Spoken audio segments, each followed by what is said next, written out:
Hello there, beautiful people, and welcome back again to On How channel. For people that don't know, my name is Enes. I'm working for you. So if you have any questions and video requests, make sure to drop them below and I will be happy to make a video for you. And for people that do know, welcome back. Please be a witness for that because I made over 200 videos about Shopify customizations and they were mostly requested by you guys. And this one as well was requested by a subscriber. Actually, I did provide him with the code and the info to do what he's trying to do. But questions keep repeating. Instead of replying to each person, I'll make a video so anyone who has the same question can watch the video and do the thing he's trying to do. So don't hesitate. If you have any video requests, make sure to drop them below and I will be happy to make a video for you. And you don't have to subscribe. Or maybe now you should consider subscribing because this is a very different chapter on this channel. I usually share small customizations, but now I'll be sharing complete sections, highly customizable to make your Shopify very professional without having to pay for those expensive themes or pay a monthly subscription so you can have a widget or a section, or I give you a better deal. Scroll down to the channel, check out the videos I have, I'll let you decide and I respect your decision. But in this video, I will show you how to make the quantity selector bold on your Shopify store, and yeah, that's what the subscriber requested. And without any more talking, let's just jump to it. As you can see, by the way, this is Shopify down team, so I always start with a completely new team, nothing on it. And by the video 50 or 60 or 70, the team will be completely different. But now I think I will reach that level by like half away because this is a very different chapter.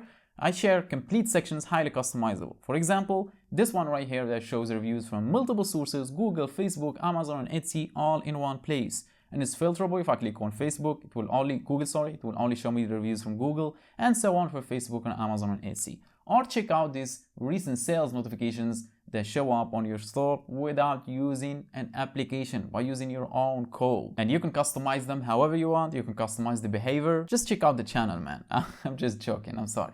Oh yeah, this pop-up again that shows up once you're trying to close the page. Yeah, I did that in a video as well. So what else you need? Everything. I got everything, man. Let me close this. Let me scroll down to some products from here. Let me go for this one. Yeah.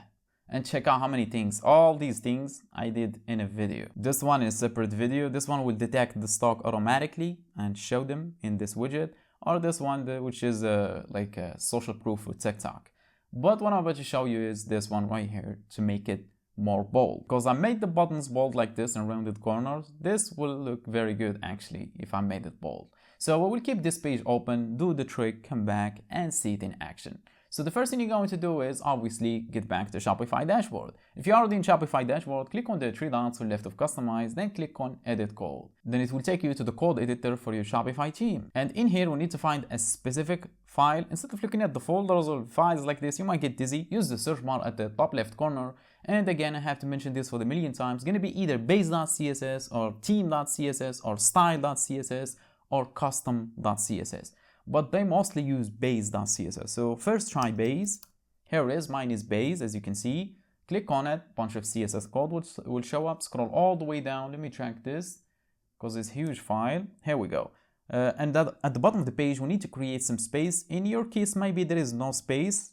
It will be like this. So simply click front of the last thing. In my case, it's closing bracket. Then hit enter on your keyboard.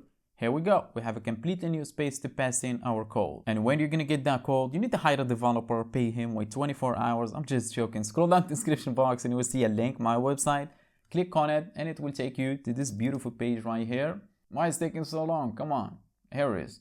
And after that, scroll all the way down. You're going to see this code. Click on this icon right here to copy the whole code.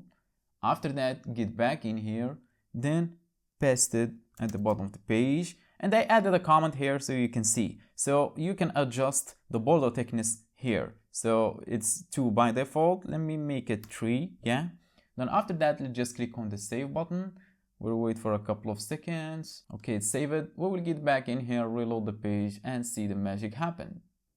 And here it is. As you can see, it's much thicker. As you can see, I think I should have left it just 2 instead of 3. But anyway, it's your decision to make. And that's how you make the quantity selector bold on your Shopify store. And as I said, this is a request. So if you have any requests, make sure to drop them below. But for now, I think my job is done. So thanks for watching. Catch you on the next one.